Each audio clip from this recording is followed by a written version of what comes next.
everyone, it's Dianne at Minerva. I hope you're all doing really well this week. And today I'm going to share a make with you for a fabulous blouse. So it's this one here by New Look, pattern number 6374.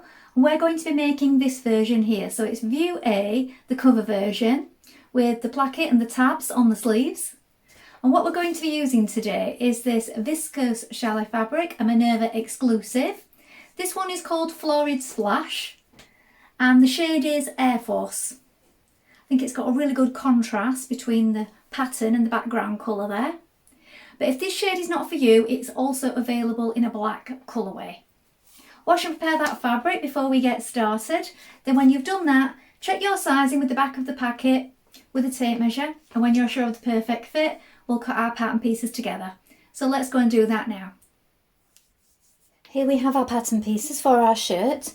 So this is the front piece. You're going to cut one piece on the fold. The centre front is here. Make sure that you note these markings here for stitching and also the markings around the edge. You can lengthen or shorten at this double line here. Here we have the back. Again, you're going to cut one piece on the fold. Here is the fold line. Note your markings and the pleat placement here. Here we have our sleeve piece. You're going to cut two pieces. This is a straight grain. If you're making A, you want to note this marking here for when we attach our tab. Here we have the tab. You're going to cut 4 of fabric and 2 of interfacing. Here is the neckband. You're going to cut 2 on the fold. The fold is here. 2 on the fold of fabric and 2 on the fold of interfacing. The yoke is here. We're going to cut 2 pieces. The straight grain is this way. Here we have the placket. You're going to cut 2 of fabric and 2 of interfacing. And here is the back yoke. You're going to cut 1 piece on the fold and the fold line is here. Now we're ready to begin making our blouse. So first of all, you want to wind half of your thread onto your machine spool and then check your needle is sharp. I'm using a sharp size 70 today. You may wish to test this on a piece of scrap fabric before we get started. Then when you've done that, we're going to take our front pieces and we're going to stay stitch around the neck edge. We're going to do this 1.3 centimetres away from the raw edge. So let's do that now. So a line of stay stitching on both sides.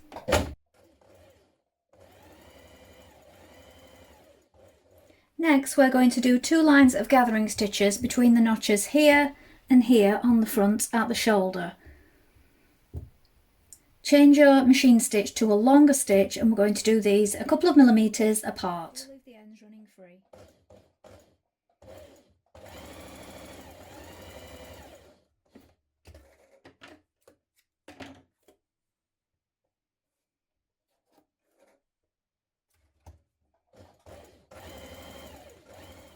Now to reinforce the front, you're going to stitch along your stitching line. So I have mine marked here with chalk. It might be quite hard to see because it's quite thin. We're going to stitch down along the bottom and up the other side.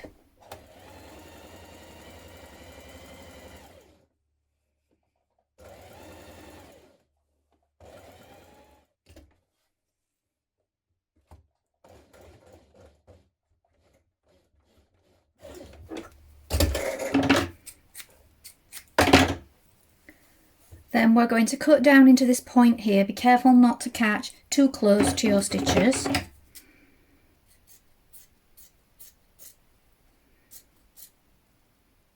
Now you're going to pin your placket to your right front like this. So we've applied our interfacing, marked on our stitch line, and we're going to stitch down here with a 1 centimetre seam and reinforce at the small dot here.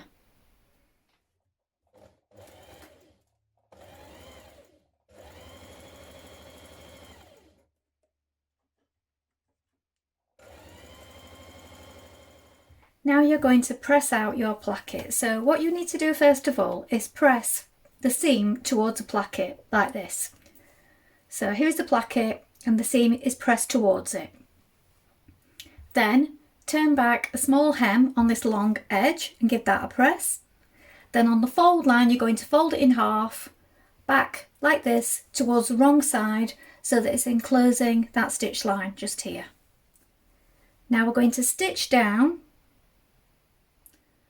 close to the seam line, catching in the folded under edge on the wrong side. So you can slip stitch that in place before you begin if you want to make sure it's secure. Alternatively, you could slip stitch it on the wrong side and just leave that as your finished edge. I'm going to top stitch mine.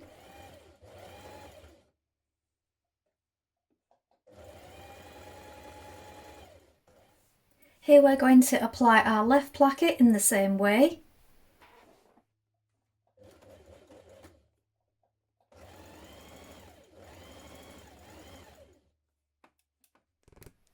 Now on the inside you're going to lap the left placket over the right like this. Make sure that they come together and you've got your... Make sure that they meet and that you've got this little triangle underneath. We're going to stitch across here. I would suggest turning it over and just checking that it's all lying flat on the right side before you do this. So that's what I've done, and I've popped in a little pin, made sure that it's lying flat. Now I'm going to stitch across here. When I've done this, I'm going to just edge finish these edges together.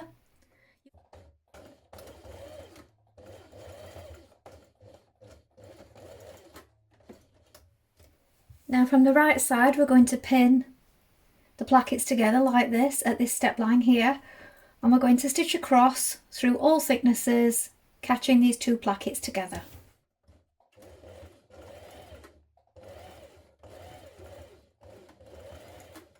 Now we're going to stay stitch around the yoke back neck edge.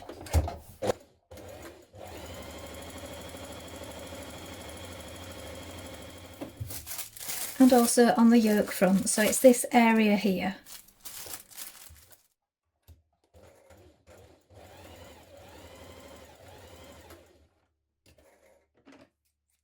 Now pin your yoke to your front, matching the notches here.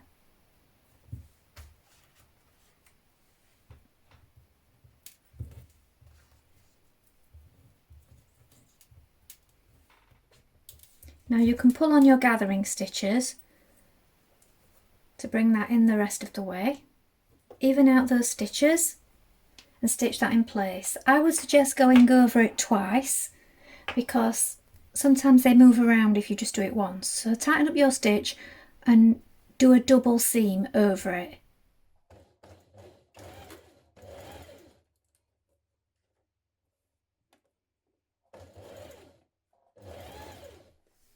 Now take your back piece, and at the top we're going to create the pleats.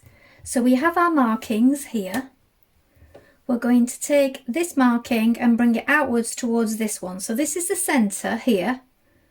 So if you follow the line, the arrow, you're bringing this line towards this one. So I've got little snips at the top of mine like this. You might have got chalk markings. So now we have a pleat that looks like this. We're going to baste across the top to keep it in position.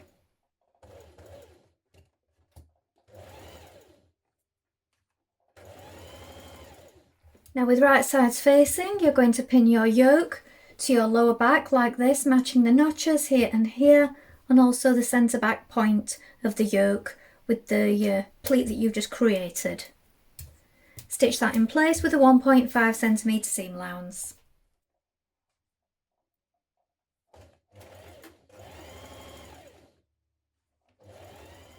Now you're going to pin your front to the back at the shoulder seams like this and stitch this in place with a 1.5 centimetre seam allowance.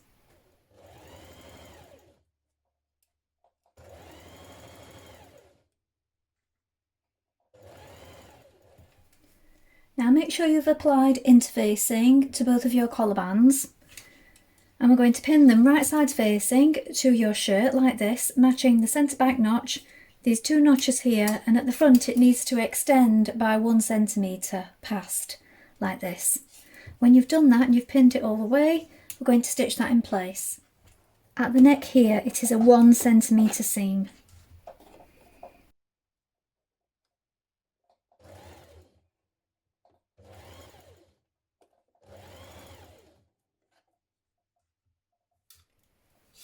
Take your other collar piece and place it over the top, right sides facing like this. We're going to turn up a 1 centimetre hem at the bottom, give it a press, pin it all the way around, and we're going to stitch round this outer curve now and all the way along.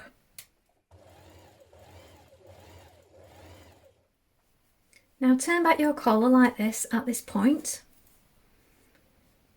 And on the inside we want to hide that raw edge inside the collar like this.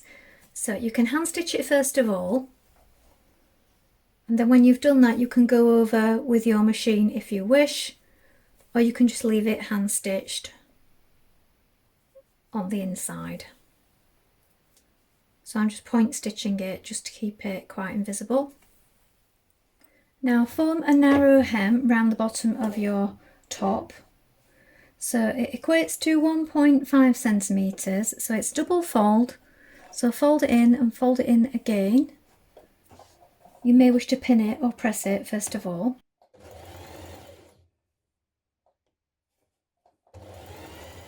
Now stitch your front to your back at the side seams, matching your notches as you do so.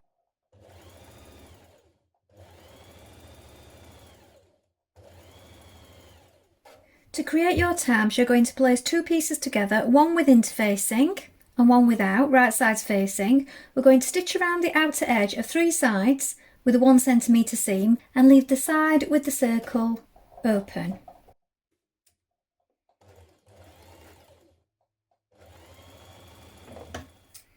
Now trim and turn through to the right side.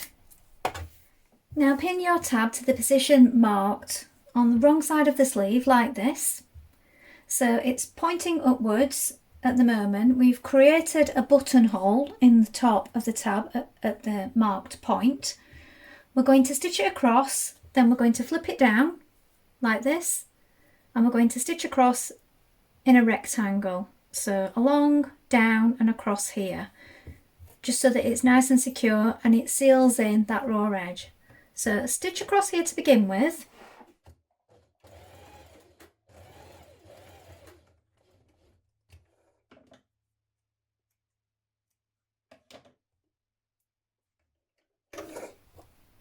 Flip it down.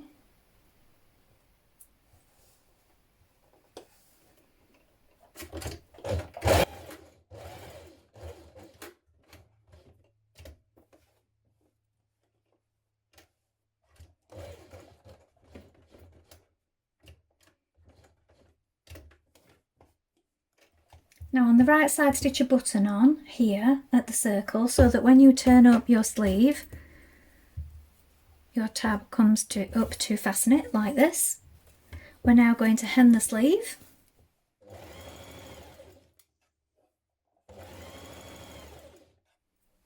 Ease stitch around the top of your sleeve. Set your machine to a long stitch.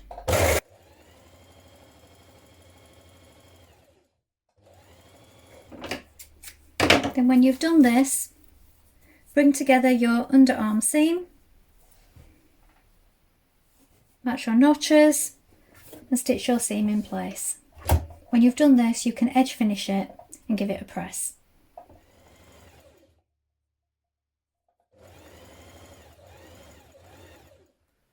Now you can roll back your sleeve and fasten it like this, and now we're going to set it into our blouse. Now we're going to add in our sleeves, so turn your shirt the wrong way around like this and your sleeves the right way around. Place it inside the armhole. Line up the underarm seam with the side seam. Pin it in place. Match up your notches.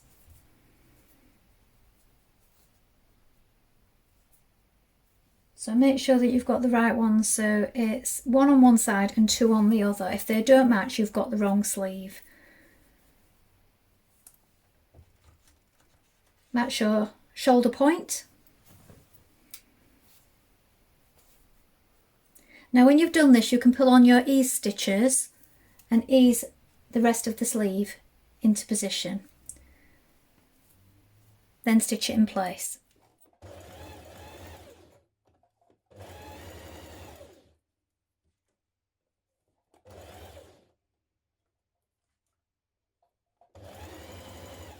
Here is the finished blouse. Now if you were going to wear the sleeves up a lot, I would suggest maybe tacking it at this point, if that's the way you prefer to wear them, so that they don't flop. I have pressed them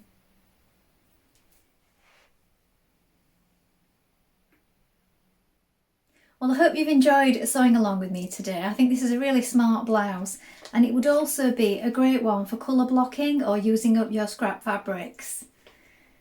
Please let us know in the comments below if you've made this pattern before, and remember to include any photographs. We do love to see them. Also, make sure you take a look at the Minerva Craft Club to get 10% for all your orders for a whole year, and create a free account with us to join in with sharing all your makes with our worldwide sewing community. That's all from me for today, but I hope to be back soon with more inspiration for you. Thank you so much for watching. Bye for now.